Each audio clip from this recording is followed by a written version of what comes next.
Welcome, guys. Uh, and to the interns, these are really some special people, special friends of mine, and I really appreciate them taking their time to spend an hour with you. You could spend probably a day with them and learn from them because they've really helped an awful lot of people. And as I noted in the bio, particularly referring to Mike, we have many newspapers in the state of Texas. We have 254 counties and more than some 400 newspapers in those counties. And so it's really an important factor to have an association, a group of people who can work together and deal with lots of issues that ultimately affect the reader. And that part of that big issue, of course, is covering government and transparency issues at the state, county, and local levels. And I first thought we'd kick off with a little bit of discussion and jump in. You know, as a trade association, newspaper publisher, what do you consider your missions? What missions? If you have a mission statement, what might they be? Cindy, you want to kick it off? Well, Griff, I'm not sure that we actually put together a true mission statement. We did years ago, but it changes. It's different. Seems to be different all the time. Our mission is basically to be as hyper local as we can and get all the information out as best we can. We cover 4 different city councils minimum. That's the major ones, and then there's 6 or 8 more small ones.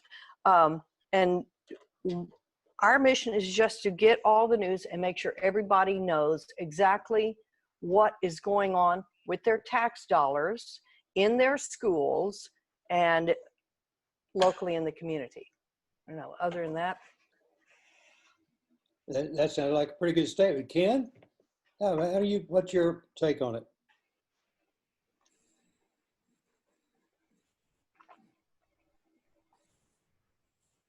Yeah, you're muted.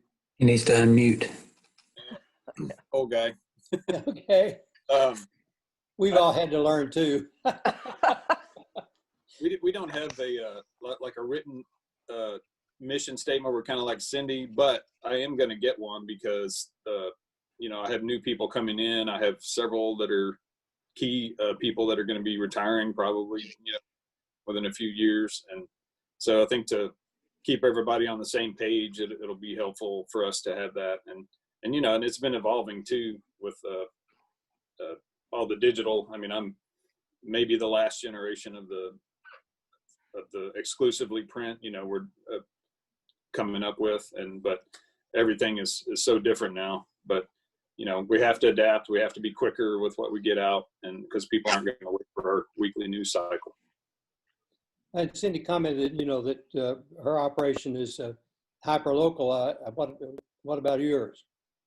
Oh yeah, definitely. Yeah, if it happens in Gillespie County, which we're about 70 miles west of Austin, out in the hill country, then we want to be the news source of record for that. And so, things that happen outside the county will affect us, and because tourism's big here. Our agriculture industry is big, and so we still want to cover things that affect our community, even if they occur outside of the county. But the main thing is coverage of this county. We do county government, we have city government, we have schools, and then but there's a host of other issues that we are defining to that affect our community and our readers. The housing affects everybody because it's very expensive to live here. Like I said before, agriculture, the environment. We have a natural gas pipeline. I think that's also going through. Yeah, that is. So this is pretty pristine country, and so we want to report on any of the things that affect things that could adversely affect our environment out here. Water, another big issue. Yeah, I want to get back to Cindy on her difference in a minute, but Mike, let's take a look at the state as a whole. You're you're being the official representatives of the newspapers across the state. Uh, Sort of the mission, as you see it, of the newspaper. And well, when I say newspaper, I'm including everything under that umbrella, all sorts of media, because we're all, virtually everybody is multi-platform now. Well, the Texas Press Association has as its purpose to promote the welfare of Texas newspapers and their operations, and to encourage higher standards of journalism and play an important role in protecting the public's right to know, which is kind of a mouthful. You're supposed to condense your purpose statement down, or your mission statement down, into about 8 words. And so what we did a few years ago is we condensed all that down into this. Our mission is to promote and preserve the future of Texas newspapers.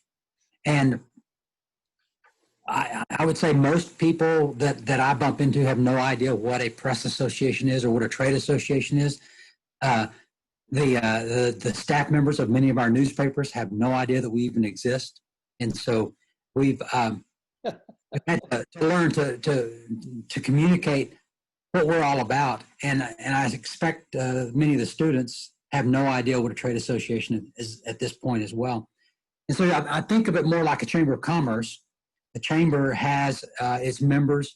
The members are the local businesses, and the chamber basically provides, services and benefits to those local members. So our members are the newspapers in the state. Those are the businesses that we serve, and we do training. We do any kind of support that they need. But our primary focus really is in the area of legislative support. I mentioned that earlier, and by now you guys know that the legislature in Texas meets the first half of every odd-numbered year, and so they met in the spring of 2019. We'll meet again in January 2021. But Texas Press Association works year-round on legislative work, and I'll give you an idea or a taste just from this spring.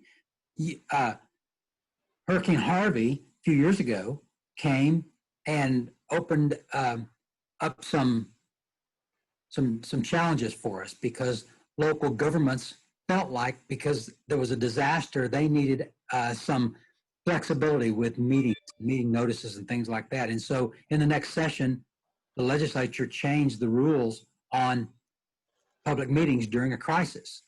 But no one ever imagined we might have a federal or a state declared crisis that would last as much as 6 months, like we're in right now. So we found ourselves pretty quickly getting involved in helping newspapers navigate through these changed rules that are where we're operating under a crisis in their environment. We found ourselves not long afterward working with counties, because the governor said we're going to let local governments decide whether they shut down or not. As a result, we found counties closing that may not have included newspapers as an essential business. And so we engaged those county judges, and in many cases the mayors or the city managers, and were able to successfully get every newspaper in Texas declared as essential. That we found that we had moved to federal issues because the payroll protection plan came into place.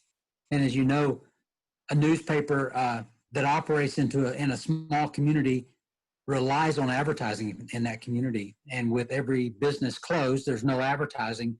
So this payroll protection plan became really vital for newspapers.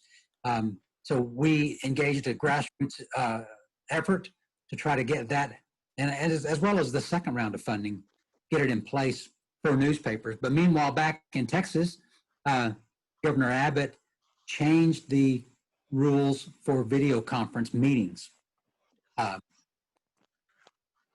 Prior to this, there were some pretty strict rules on having a video conference, but as you know, with the shutdown orders that came, we couldn't have meetings with more than 10 people. Well, that pretty much is everyone on the city council and their attorney and the city manager. That meant that the press was excluded, as well as the public.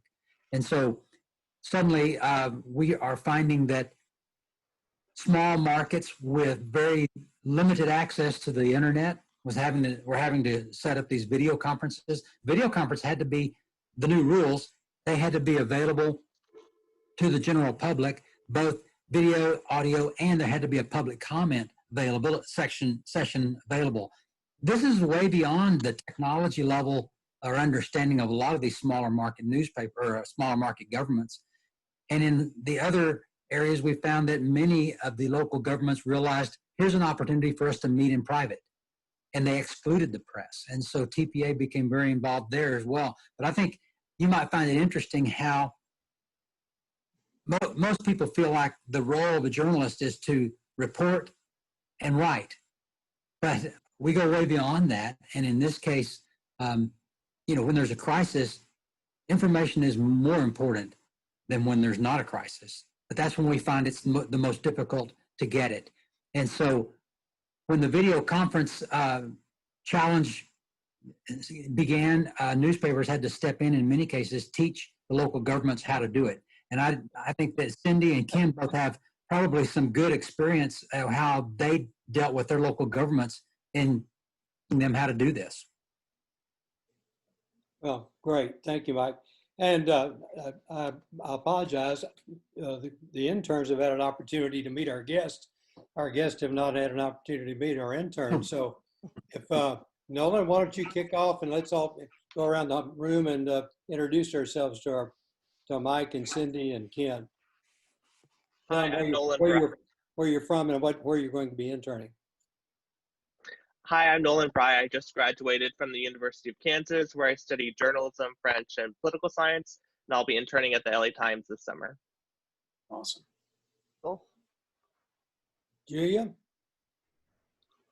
Hi, I'm Julia Manius. I'm going to be a junior at the University of Texas at San Antonio, and I'll be Ken's intern this summer at the Fredericksburg Standard Radio Post.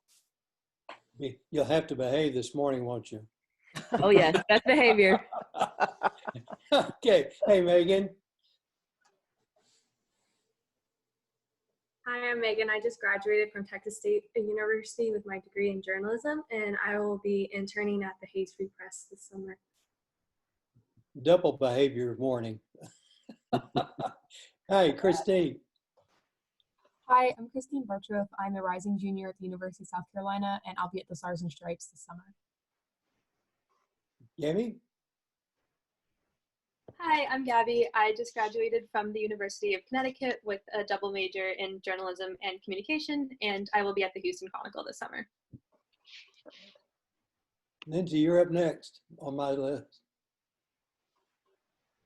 Hi, I'm Lindsay. I'm a student at Kent State University in Ohio, and I'll be interning with the Richmond Times-Dispatch in Virginia.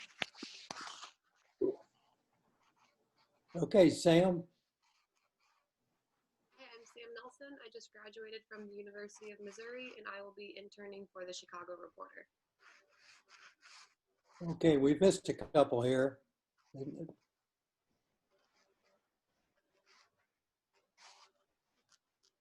Bradley, does everybody know Bradley?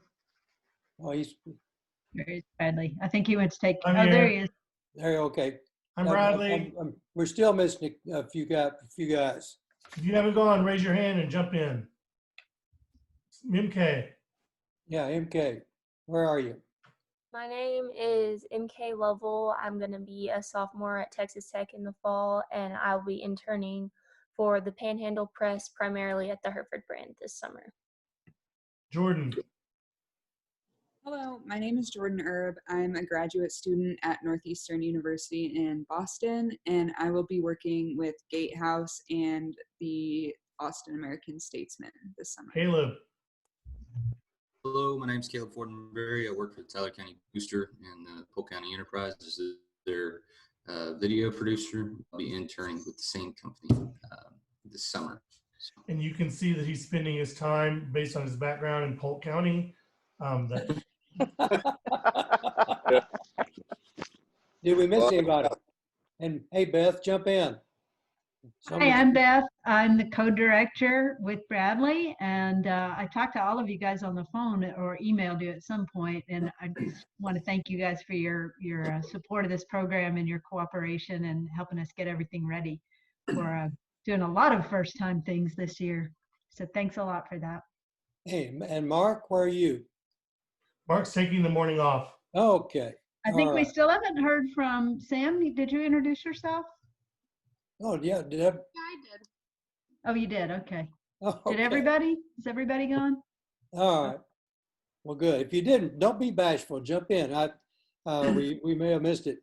You know, I find that the early discussion from all three of our visitors this morning, I think points out that, you know, I think the conception or the idea of many people is that a community newspaper is something that only goes out and takes pictures that grandma or Aunt Susie can clip out and stick on the refrigerator.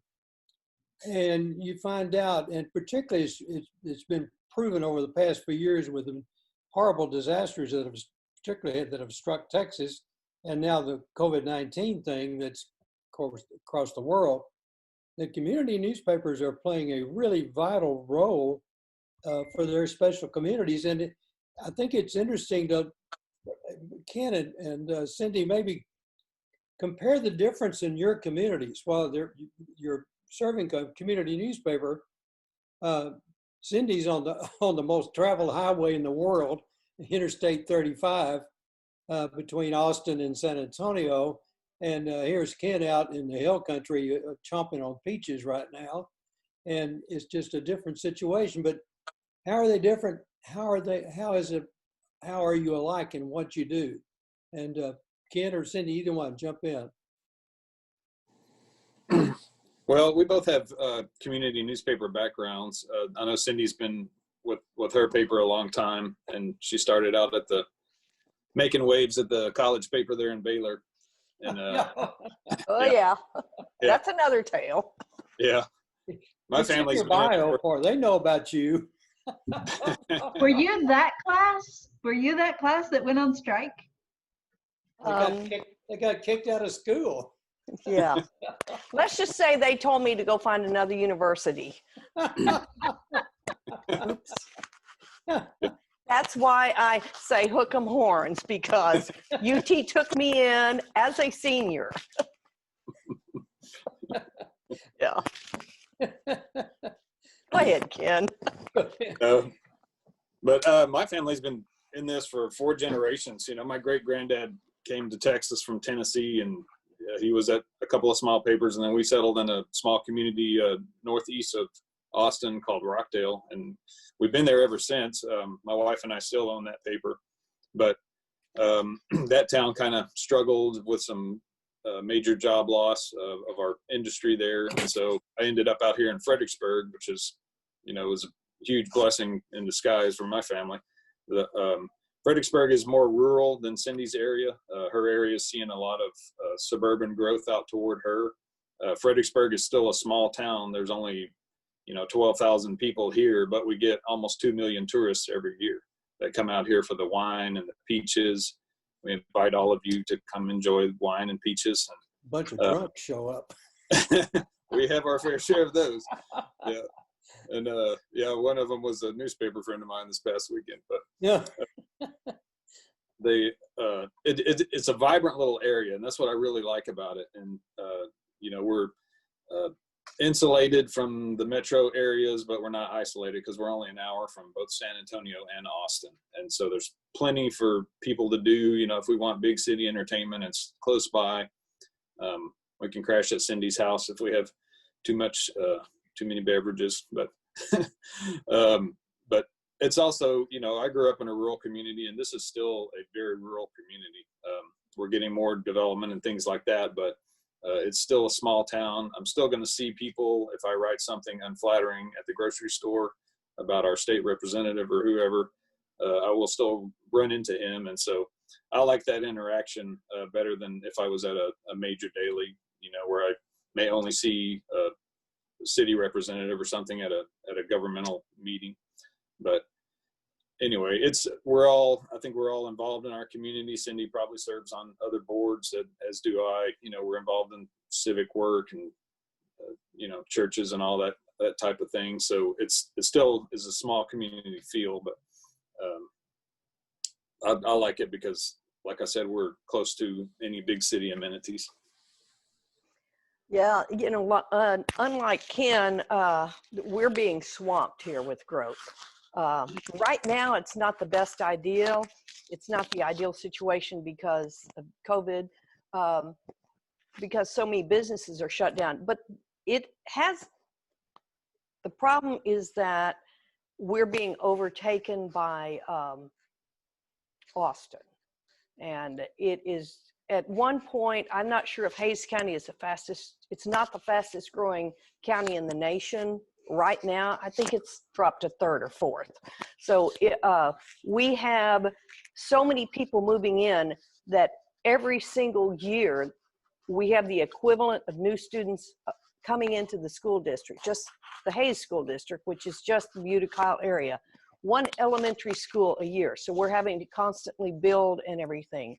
I don't know about you, Ken, but just in my 2 towns, we have 4 high schools, two of them 6A. One of our high schools that it opened as a 5A high school. And that shows a tremendous growth. And yet every town has its own feel to it. Kyle is becoming the medical hub around here. People from Austin drive out to Kyle. Buda, it's just, they try to keep the, I think their slogan is breathe easy here. I mean, it's a little bit, Now, I would beg to differ about breathing there, since I've taken on Texas Lehigh Cement Company about their air standards. However, they're trying to show that we are not Austin, and that's the big deal. So yeah, what Ken said though, when you're writing about something like, when we were taking on Texas Lehigh, and with all of, the pollution and getting TCEQ out there to test the air, the president's son played soccer with my son. So I had to sit at soccer games next to him and everything. And I was on the board of the soccer association with him. So, you see the people that you report on, which I think is a good idea because it forces you to absolutely tiptoe down the line and get everything correct. I think some of the problems I have seen when I worked at a daily was that you don't see the people, you don't get griped at, you don't get called personally by the person who you interviewed. And so sometimes there was a tendency to, oh, I'll get that tomorrow. I'll do that later. I will double check that later. When you're in a community, they're going to call you within 30 minutes of it going up on the website. You will get that phone call and it will be personal, and they can talk to everybody. They'll have your personal cell phone number within minutes. So you've really got to get your facts right. I do find that's an interesting thing, that people who work on huge dailies, Houston, Dallas, San Antonio, certainly Washington, New York, that you operate with a bit of anonymity. You don't do that in community journalism. Anytime these people add a staff member, the town immediately knows it. They know who's that new guy or woman in town, and the word gets around. And it's so you're sort of in a fishbowl situation. And you're right. You better be. I've always been amused about the story that out of Canyon when Laurie's dad literally got in a fist fight with the sheriff because the sheriff was mad about something that she had written up there, and he had written up there, and it gets close and personal. And right, they're exactly right. You're all part of the community, and you do see each other at church or on the town square or at the HEB, or that's our local big grocery operation here. And Mike, what are we seeing trend wise on the community newspapers? Which way it was because of Texas growth? Are we seeing more suburban, if you will, papers like like Cindy's having to change tactics and so forth versus what Ken's doing out in a distinct isolated community like Fredericksburg? Yes, Cindy's going to, what Cindy's experiencing right now is something that we saw here in Cedar Park. Well, let me just say that she mentioned high schools. When I moved here 25 years ago, we had one high school. It was a 3A high school, Leander High. We now have 6 5A high schools, all in the same school district, and the growth has been phenomenal. And before my management experience in newspapers was in Arlington, Texas, and in Irving, Texas, and in the suburbs of St. Louis, Missouri. What we learned in trying to work in those markets where it's a huge population, 1 out of every 3 people move every year. That's a shocking number, but they live there not because they want to be part of that community. They live there because they like the neighborhood. And for 2 or 3 years, you're going to find a huge group of people moving to the next neighborhood. And many times in suburbs, that neighborhood might be in a different town, and they have no idea because they've never voted in a. Their roots are tied very strongly to the school, and so if they have children in school, they begin to get involved. Most of these communities, the suburbs, have only 1 in 10 people who have lived there more than 10 years. So you can see that that's a pretty shallow number of people that can potentially be involved because they just don't stay there long enough and they don't develop roots. But when you take 1/10 of a community of, say, 300,000 people, which is what Cindy, what's the population of Hays County? We're at like 210 now. Yeah, and most of it's in your area. So, Cedar Park, little town, there's no place for it to grow anymore. I think we have 50,000 people in this little bitty town. There were 15,000 when I moved here. And that's not unusual. And if you go just a few blocks here in Leander, a few more blocks here in Liberty Hill, that used to be way out in the country anymore. Oh, I remember that well. Yeah. So as you begin to work in a suburban market, you find that 1/10 or maybe 2/10 is a very large number of people. And these are people that are involved in voting locally. They're involved in community events. They're involved. They read the newspaper. They subscribe. It's still a market that can be reached. It's a subset of the community, but it's the folks that are going to be here and going to make a difference. And so you can still operate a newspaper very well in that market. It's just you have to sort out all the others that are not going to be involved because they just sleep there. They don't work there, and they're not involved there. So it's different in that manner. Bradley titled this session about all news is local, and it truly is. And Cindy, Ken, tell them about all the wire services that you subscribe to. Trick question. Yeah. 0. What? None. Yeah. We don't have room for it. I mean, we have so many local stories. I'm like, why would I need the wire? You know? Right. It's all local. Now, let's turn that around. You're suddenly now dealing with an international story in a very large way. Let me just this is a question. Why don't you let the American Statesman and the San Antonio paper and so forth, why don't you let them carry that load? Why is it important for you to cover COVID? They don't like to cover Hays County. They'll just fling something. Oh, Hays County has got 3 deaths, or Hays County has got this. They don't cover it. They don't have the staff, to be quite honest, anymore. It's been cut so badly. They don't have the staff to cover it. And they don't live here, so they don't know what's going on.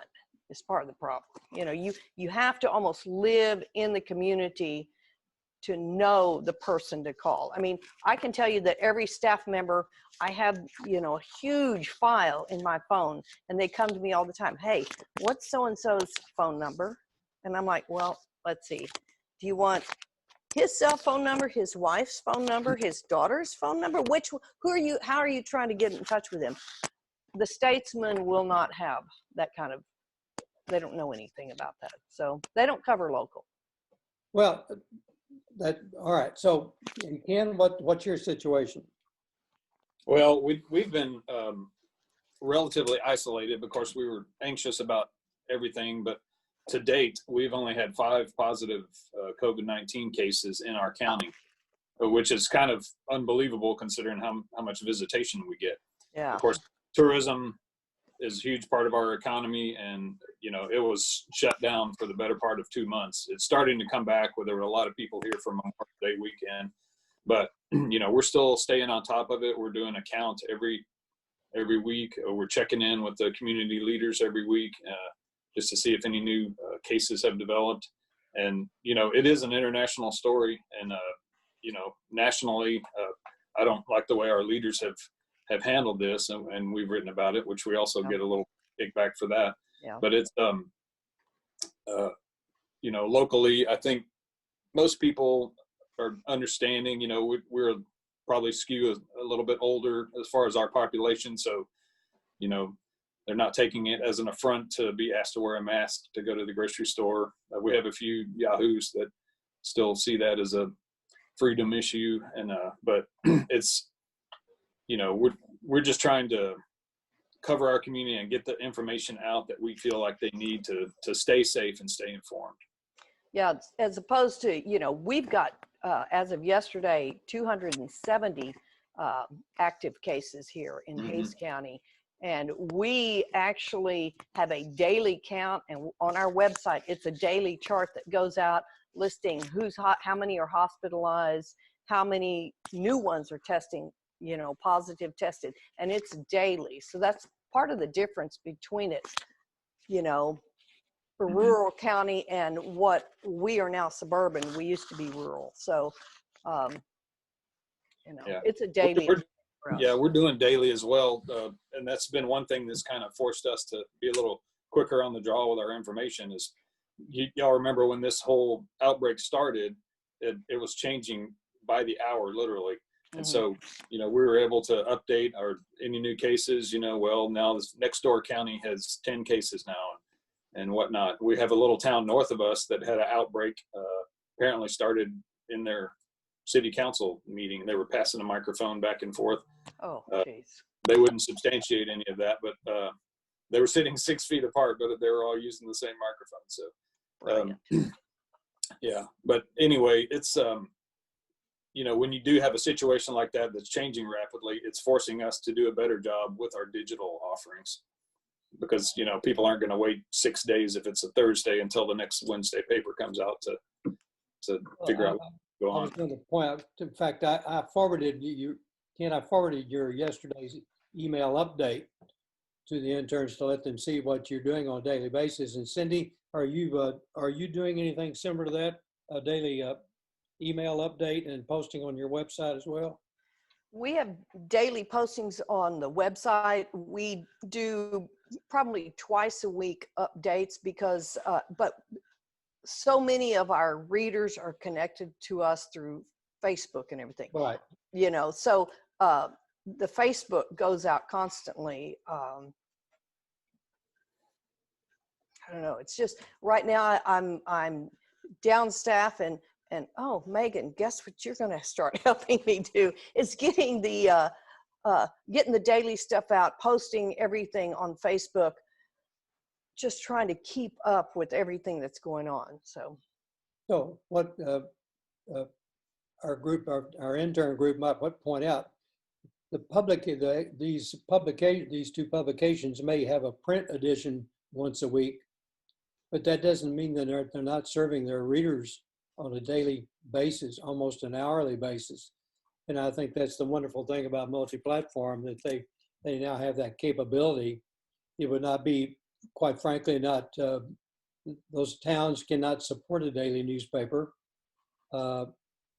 it would just be not a very good financial venture. And yet with online now, they can work as just as a daily newspaper with important information. Meeting room, everything from the COVID thing to just a meeting reminder. And I think that's a great service that our community newspapers are now providing to the truly local readership. And this was something we couldn't do in the past. That social media and email online have become a very, very great addition to the toolbox that the community newspaper has to work with. Griff, to that end, can I chime in with a question? Sure. Yeah. This is sort of, as Griff knows, I got my start in local journalism too, so I definitely appreciate the power of the local journalism. But I think one of the things that's changed is exactly what Griff just said, is many of these communities can't support a print edition, but you can do social media, Twitter, Facebook, and a website for free, but you can't get the return on the investment. You've got the expense, i.e. the time and everything else, without the income. Right. So how are you, and Mike in general, but in the other two specifically, how are you balancing that? Wow, we could put out something every minute, but that's going to cost us and we're not going to get that return. Yeah, our revenue has been down since all this began, but we all cut back to 32 hours just kind of as a precautionary measure. But I mean, we have been financially healthy ever since our company bought the paper out here. So it's been good. If revenues continue at this level, we're hoping to see a rebound, obviously, but then we'll probably have to make some changes. But for now, we're doing well, and we're just you get everybody involved in the production of this. We do a daily update, and so that's kind of one thing that I like about community papers versus working at a large metro is you get to do a little bit of everything. And so you're going to be taking photos, you're going to be helping with a email newsletter.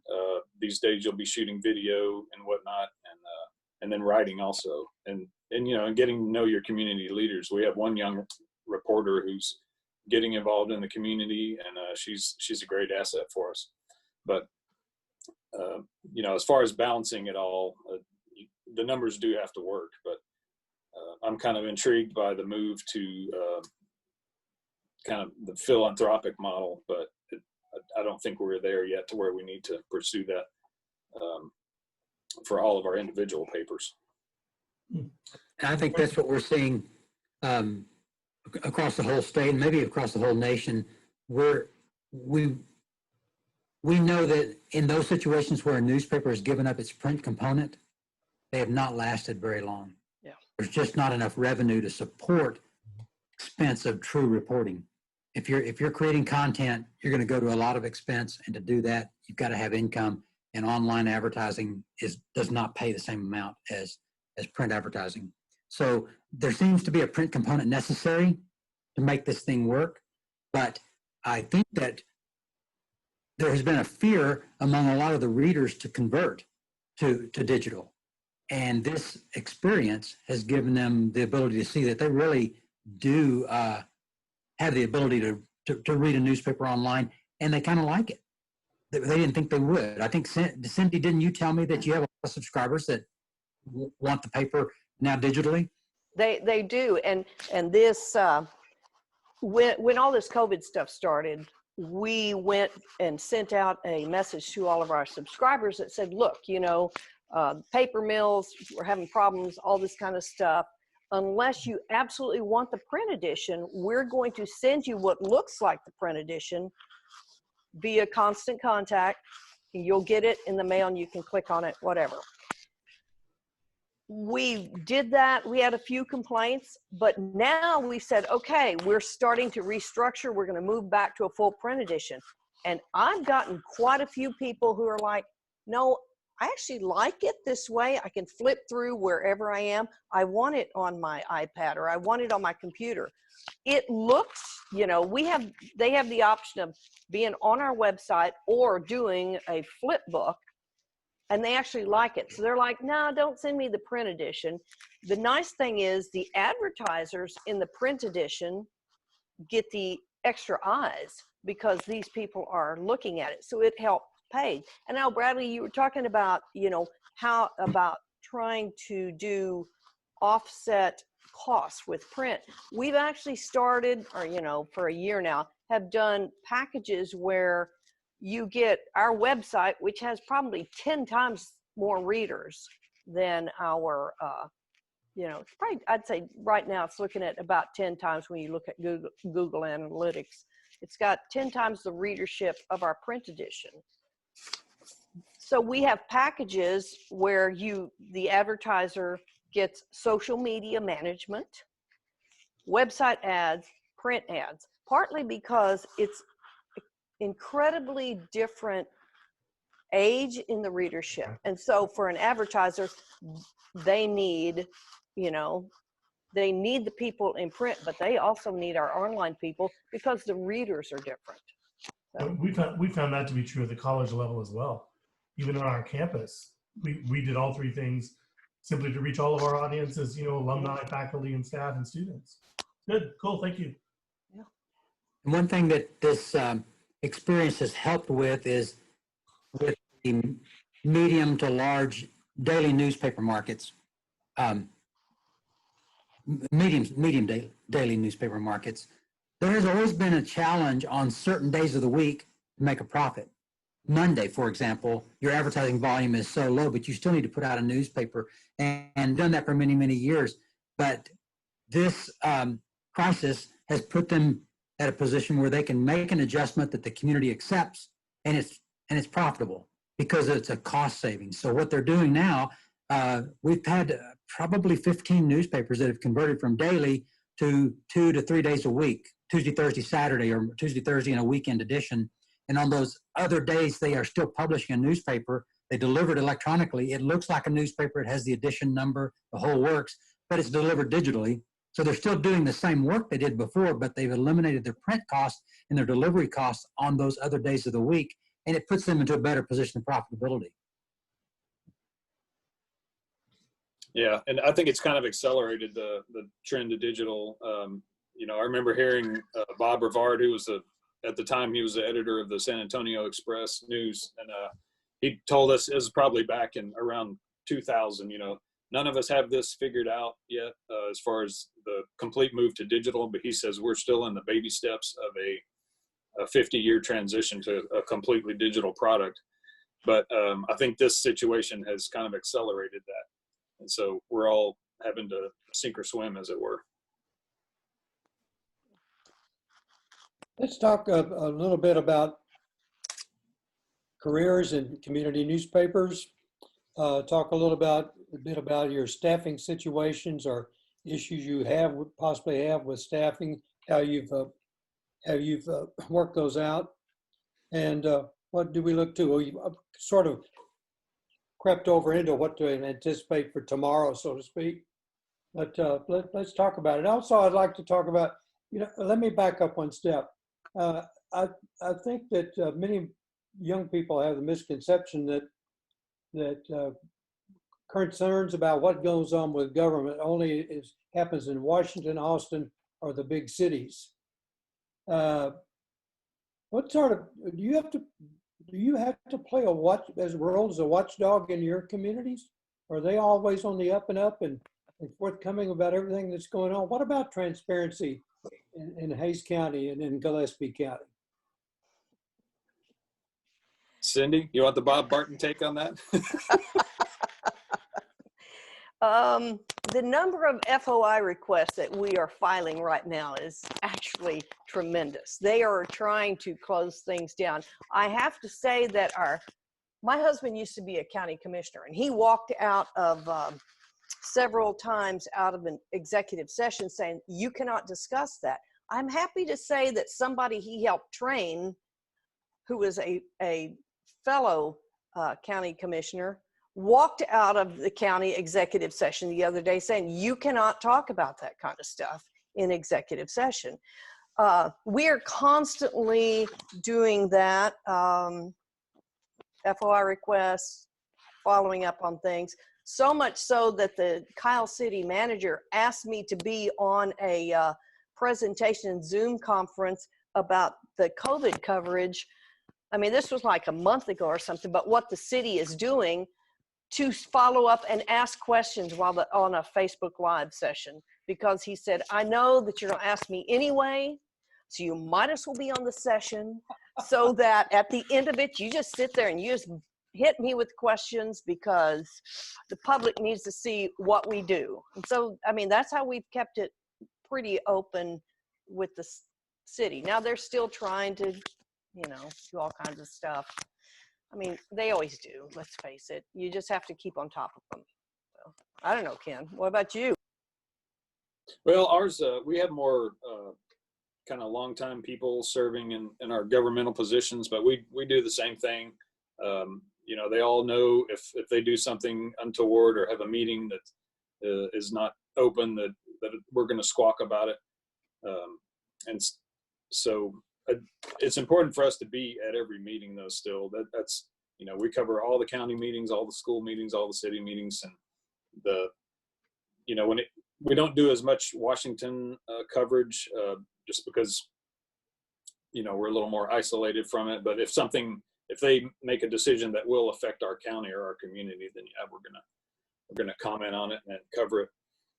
But you know, they need to know that they're going to be held accountable for whatever they decide. And my dad always drilled into me, you know, any pocketbook issues, that's what people care about. And so the decisions that they make that affect people's taxes and that type of thing, or their home values or something like that, they're going to get up in arms about it. And so that's always kind of top of mind out here, especially with our rising home prices.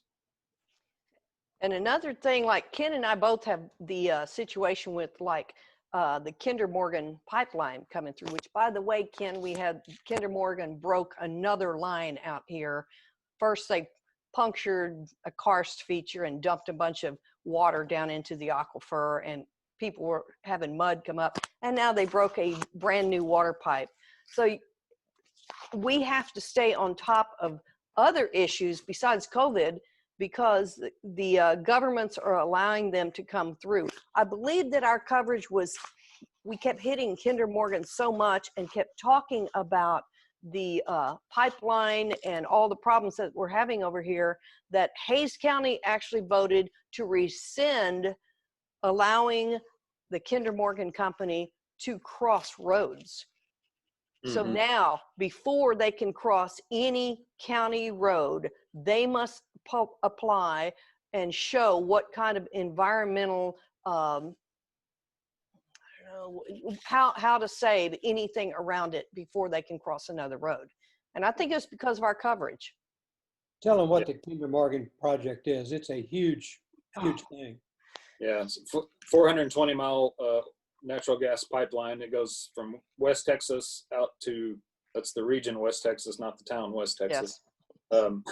But it's going to go from there all the way to Houston, around the Katy area, near Houston. But we're, you know, we've never had this large of a pipeline come through Gillespie County, and this is a pretty pristine area. The whole hill country is really, you know, our water resources are precious, and we still have a lot of freshwater springs out in this region, so we don't want anything that's going to screw that up.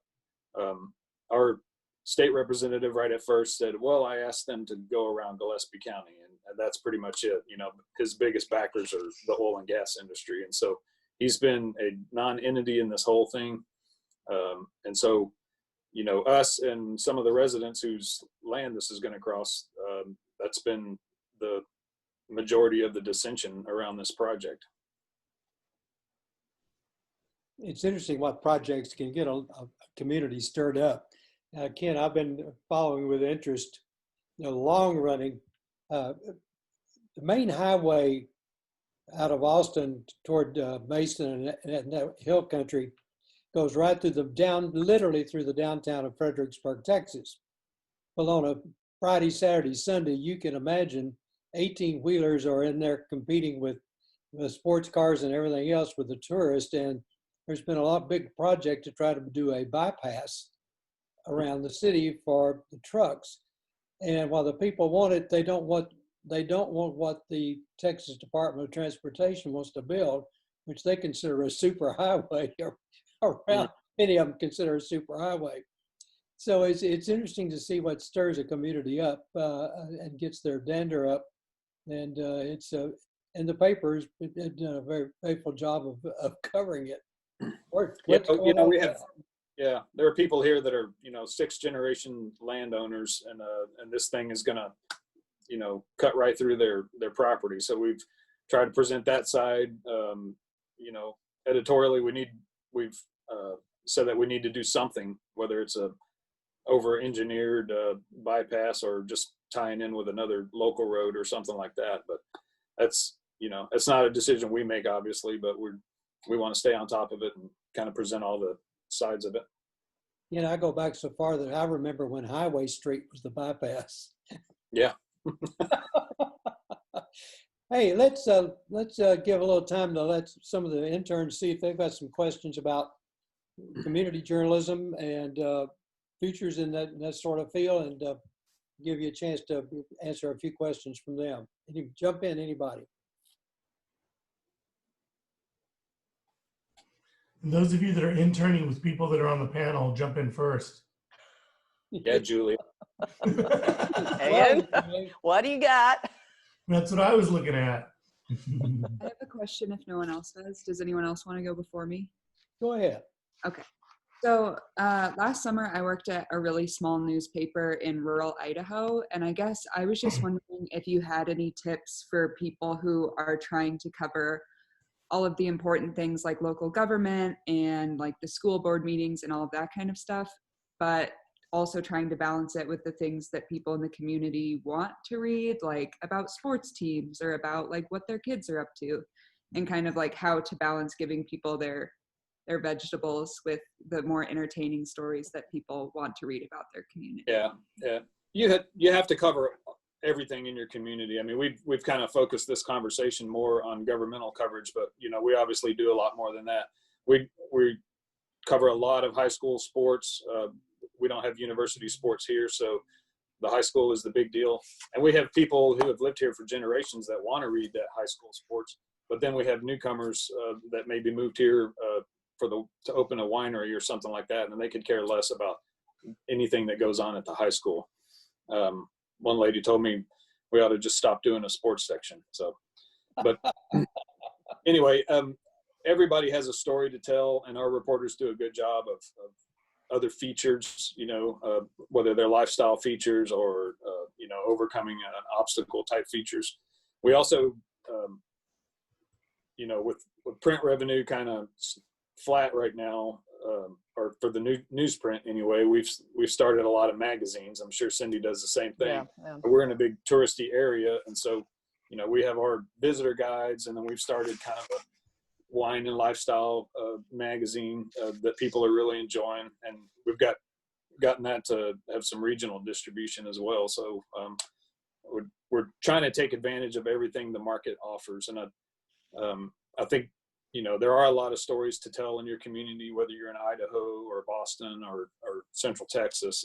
And so if you can just get out those stories and maybe figure out a way to package them in a new product or something like that, I think that's an important part of our future revenue picture. I remember, I know that all of you guys are too young, but remember you used to have a phone book and you could just flip it open and find somebody.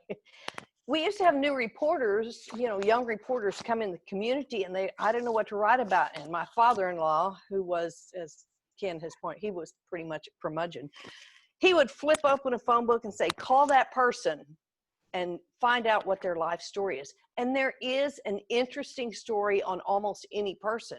I mean, you can find a story on anything. So you do have to do the governmental, and you do have to do school stuff, because in a fast-growing county like ours, when people finally figure out, oh, I need the local newspaper, is when their kids hit the schools.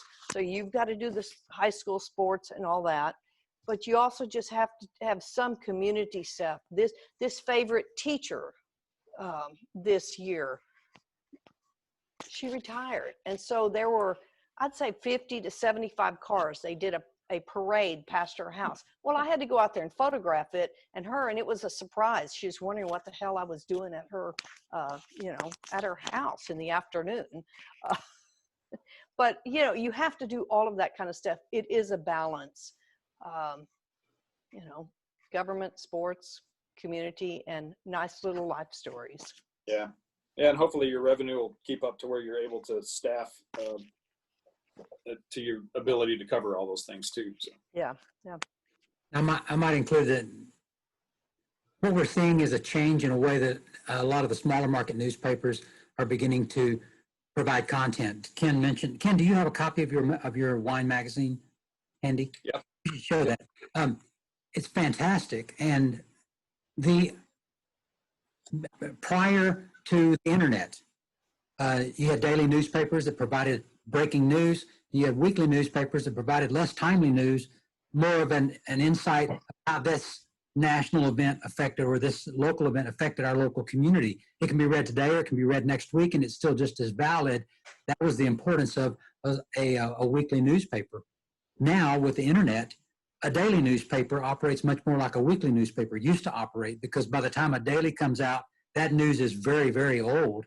And so they're taking more of an approach of less timeliness on the print part, because they're covering everything immediately online.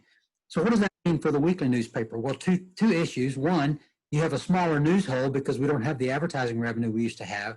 And two, it's hard to find news that you can really go into on like we used to do. So that opens an opportunity for a magazine. So you're covering your community with the stuff you need to cover in the space that you have available, but then you can do your deep features and more in-depth stories, less timely stories in a magazine format. And we're seeing newspapers of all sizes across the state do really quality magazine work now. They are good. Future for you guys that are moving into this industry, there's a future both in doing newspaper, or all three, newspaper, magazine, and of course the digital components. Yeah, and there's a lot of neat movement in that too, which you guys are probably more up on than any of us, as far as storytelling, with different digital mediums and apps and that type of thing. Another question. We got about 4 minutes. I have a question. Yes. I'll be working in a bunch of very small communities, and a lot of these community members, I noticed, they're not super trusting of the press. So what is your best tactic when reporting to get positive responses from people, or the answers that you want? Just show up. There's always going to be a certain crowd that doesn't trust any media. That's been from 40 years of Rush Limbaugh griping about it. Right there. But we are more involved in our communities, and if they show that, if they see that you care, then they're going to respect you for that. And if you tell their story accurately, then they're going to respect you for that. It has filtered down to the community papers, this kind of anti-media bias. There's no doubt about it. And when you start, I got into a row with our state representative a few years ago, and I probably lost some subscriptions and some advertising out of it. But you just keep doing it. You keep if you're a fountain of ideas, then you're going to be valuable to your editor and also to your community, because they're going to see their stories told, and that if they're done so accurately and professionally, then people will respect you. I think you also have to show up at events, because as people begin to see you more, mm-hmm. and they begin to realize, you're just a normal person. You're not this, I'm going to get you kind of journalist. You may be, we have this thing called Balloons on the Blanco, where they just have a fried chicken dinner to, support the restoration of the log house, whatever. I always want reporters to show up there take a few pictures, fine, we'll get that in the newspaper or whatever. But it's mainly just stay there and talk to people, because politicians show up at those kind of things. And once they get to know you, they will begin to trust you. And I think it's building trust. And how do you build trust of anybody? Getting to know them, being there, talking to them. You just have to be involved. Now, does my county judge speak to me yet? No. I reported that he didn't pay payroll taxes and there is a lien. There is still a lien against him. He doesn't speak to me very much. But, his staff does now, because we're at events together and we show up at places. And so I think it's mainly building trust by being there. Yeah, that really is good advice. All our great technology is a plus. It's also a minus, because I've had, while at UT, I got a phone call from somebody that wanted to interview me over the phone. And I was literally one floor above them in the same building. Or they want to interview me and want to do an email interview. No, you can't establish trust doing that. Take the extra effort particularly if you're not in a metropolitan area where you got a lot of huge traffic issues. It's always better to go in person. And if you don't know something, say, look, I don't understand this. Tell me. And immediately you're going to be able to establish a bridge. Yeah, and that's important too, because some of the younger reporters that we've been working in, they will assume things and which aren't necessarily true. So don't be afraid to ask. Don't be afraid to, run somebody's quote by them and say, hey, I wanted to make sure this is correct, what I had, or my understanding of this situation. You guys are all young reporters, so you're not going to automatically understand everything. So that goes on in your community, or whether it's a certain issue or whatever. So don't be afraid to ask for clarifications. It helps a lot. Mm-hmm. Well, I hear my clock chiming 10 o'clock. Oh. I want to thank Ken and Cindy and Mike for being with us. And we thank you for your time. We thank you for your expertise. And everybody wave goodbye to them. Well, see you in a little bit then, Megan. Yeah. Good luck to all of you. Yeah. Grand job, guys. Thank you. Thank you all. And Thank you all so much. Interns, just hang around for a sec. We'll do our logistics. Thanks, Cindy, Ken, and Mike. Yeah, have a great day. Thanks so much. Go eat some peaches. Yeah, we will. Tell Sam hi. All right, that was awesome. It was really good. So before we take a 15-minute break, let's run around I can't do it in that view. Whoever was engaging in social media, you were doing a great job. So all of you, don't forget to engage in social media. I think there were some very profound moments that they shared, some really good ideas that they shared there. And if somebody wants to write the story on that one, by all means, there's a good story to be had out of that one. And I'm still recording, so I'll get the student comments in the recording. If you want to write the story, that might help you as well.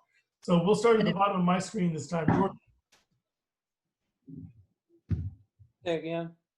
What was the take-home point for you? Ooh, good question. I don't know. I like the response to my question about like giving people their government news and also like covering stuff in the community. Because for me, it's been kind of hard to do community stuff because I want to cover government most of the time. But I know that for a lot of people in small local towns, like they really want to know what their kids are up to at school or like what's going on with community leaders and that kind of thing. So I don't know. I liked hearing about how to balance all of that. Cool. Caleb? Well, I don't know. I had one question that I didn't get to ask, so I was kind of curious about it. But you have your email addresses. Feel free. Right. No, I think the magazine thing, it's just interesting coming from like where I'm working now, because I've seen a lot of the side of stuff here, and they're doing everything that's extremely similar to what we're doing. So I don't know, knowing the magazine, seeing that other people are doing magazines too, to me was really cool because we have a magazine as well. So it's interesting Yeah, to see that you and can I've get your definitely feature seen stories that out. grow in the last decade. And honestly, magazines are profit right now. That is a profit center. Sam. And that's a change. That was not necessarily the case for a while, but these are hyper local magazines as opposed to general Which circulation. I think, just for the record, I think they're following the college market because the college market did that about 15 years ago and realized that that was a great way to cover the college campus at a time when the daily newspapers' profits were dying. So a lot of college magazines now. Sam. I thought the success of digital editions was really interesting about what Cindy said, where they sent out just the full paper but digitally to their subscribers, and how much people really seem to like that, because I think that's a good way to kind of transition into maybe less of a print product if you have to do that. So do you think that some newspaper outlets will use this as the opportunity to do that? Yeah, I think so. If like the mills are closed or the presses are closed, how else are you gonna get it out there and people can't deliver because they maybe can't leave their homes? So I think this, I don't want to call it a test run because like we're in a pandemic, but it seems like a good way to figure out whether or not it's viable. I agree. And I think a lot of newspapers will use it to get rid of the Monday and probably Thursday editions or Saturday that they've been wanting to get rid of anyway. And now look, it works, you know? Yeah. One of the continuing issues, though, is getting senior citizens. There's still a big chunk of the senior community that is totally scared to death of computers. Now, gradually, these are all going to die off. But where I live, 160 people live in the complex I do. Only 32 have email addresses, which is appalling to me. I can't understand that. So just because I'm idly curious about this, do they have a computer lab in your building, Griff? Yeah. Oh, they do? I do. They do. Those people, are they on social media and just don't have email, or are they just not? No, they don't. No. They're scared of a cell phone, iPhone.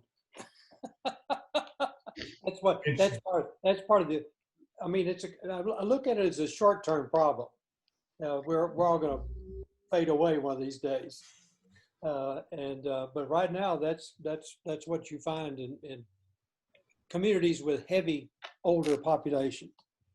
Well, and people are picking it up, even older people. Mike has finally come into the 20th century. I'm not sure he's in the 21st yet, but I agree. My mom is almost. Mike's not as old as I am. No. My mom is, and she's almost to the point where the cost of subscribing to the print edition is what's going to make her get rid of it. You're right. Because it ain't cheap. Lindsay? I like their response to MK's question about how if people who are suspicious of media in the community see that you care, and if you tell their story with accuracy, then they will come to you. Yeah, that was good. Good. And so true. Megan? I wrote a lot of notes. But if you want to write the story, it's all you. Okay, I think one of the biggest things that I liked was whenever Cindy was talking about that if you open like a phone book and you point at a number and you call them, like you can get a story, because I personally feel that every person has a story, so that was really cool to hear that. Yeah, I tell my students all the time, there's 6,000 students on our campus, there's at least 6,000 stories, right? everybody's got at least one good one. Everybody's got at least one. Gabby? I have to work harder to get it out of them, but. Was that me? Yeah. Okay. So I really liked what they said about how local news reporters kind of need to interact with their communities and with the people they cover more, or like in more ways that reporters in larger cities might not. Like Cindy was saying something about her son is on the same soccer team as someone she covers a lot. And I just thought that was a really interesting point that they made about local news. Yeah, I agree. Nolan? I liked how they highlighted the point that local journalism cover stuff that no one else does, and their content is really, really unique. I grew up in a small town of 2,500 people, and they covered the schools, the spelling bee, the board meetings, and no one else had that content. So people are willing to pay for it, and they're still doing fine at my local Yeah. newspaper. Yeah, I tell my students the same thing, right? Your college newspaper is basically a local newspaper, and if you don't cover it, nobody else is gonna. Yeah. Right. Christine? We've already touched on this a little bit, but when they talked about the switching to digital, that really resonated with me, just because my student newspaper is almost being forced to do it. Obviously, we already do a lot of digital content, but we still have our weekly print that I have like right here that we are very committed to. But Go Cox. Hmm? Go Cox. Oh yeah. But we lost so much ad revenue this semester because we had to stop doing print after we moved online, that it was either student stipends or the weekly print that was on the chopping block. And so we had to cut the weekly print for next semester. And so we are having to really focus on like making our digital content as best as it can be, because we're going to have 2 special editions. There we go. We're gonna have 2 special editions, like basically glossy print magazine style, but then everything else is online. So yeah, we're definitely being forced to make that switch too. So. Or are you going to continue to do a print format, PDFs where they could open it up like a print edition, or you're just going to?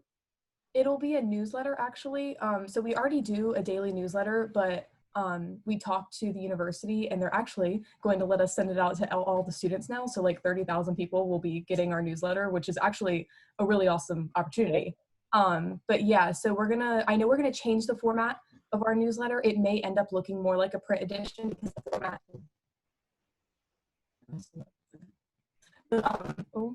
the format of it right now is a little bit clunky just because it wasn't our main focus. Our main focus was the website and then the print. But yeah, I don't know what they're going to change it to look like. It may end up looking more like a digital kind of, Well, if you'll go through and look at Ken's and Cindy's paper that were downloaded, you flip the page, it's much like looking at a regular paper, has the feel. And frankly, that's what I do 6 days a week. I get the Austin and Dallas papers online 6 days, and I get the Sunday paper in print. And the reason I do that is because that makes the digital free if I take it 1 day a week.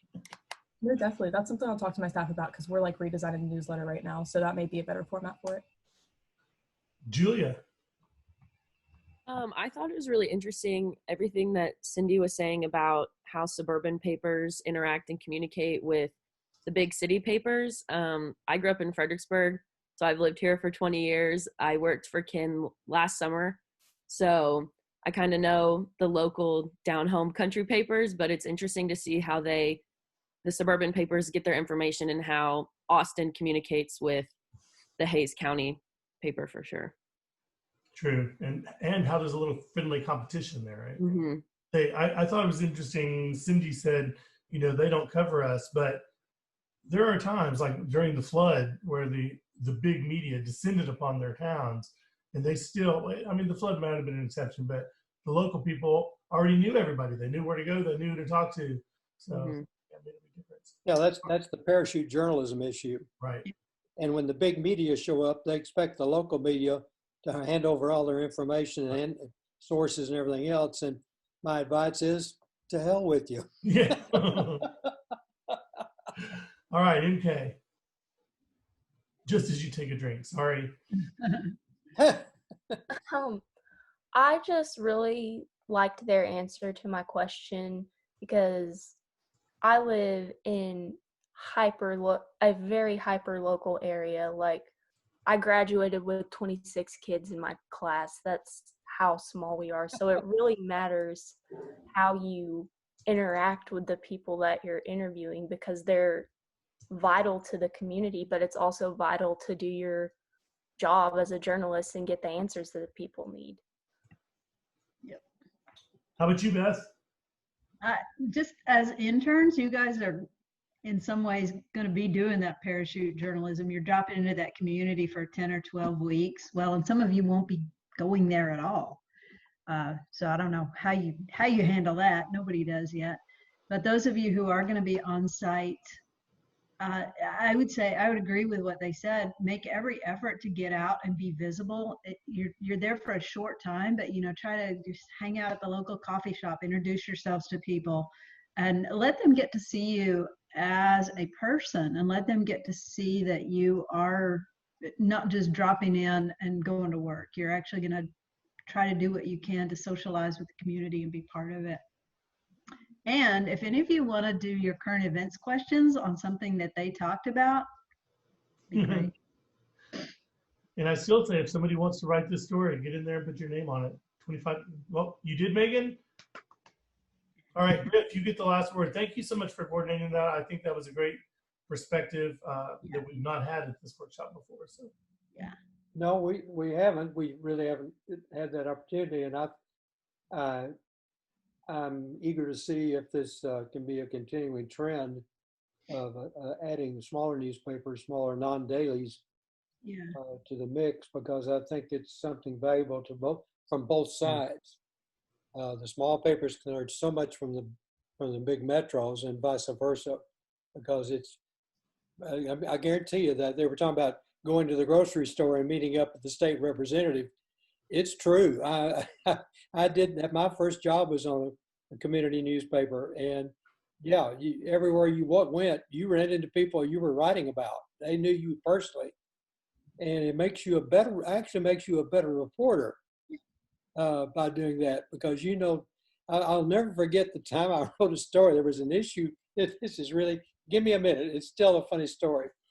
There was a big issue came up at the city council meeting. Some residents showed up to protest about odor from the Hilliard hog farm west of this town where I was living in Arlington. And so I included it in the story. Paper came out on Thursday, and then Thursday afternoon, somebody's standing at the door. I turn around and look, and this guy who's about 6'8" and could wrestle a bear. And it was Mr. Hilliard. He said, "What's this you're writing about me?" And it really got my attention, let me tell you. The source came to visit. And that's what can happen in community journalism. Turned out, we had a nice talk. I said, "Look, that's not my opinion." I said, "This all occurred at the city council meeting. I was reporting exactly what those people were complaining about. They presented to the council. They wanted it." He said, "Okay, but I don't think we smell that bad."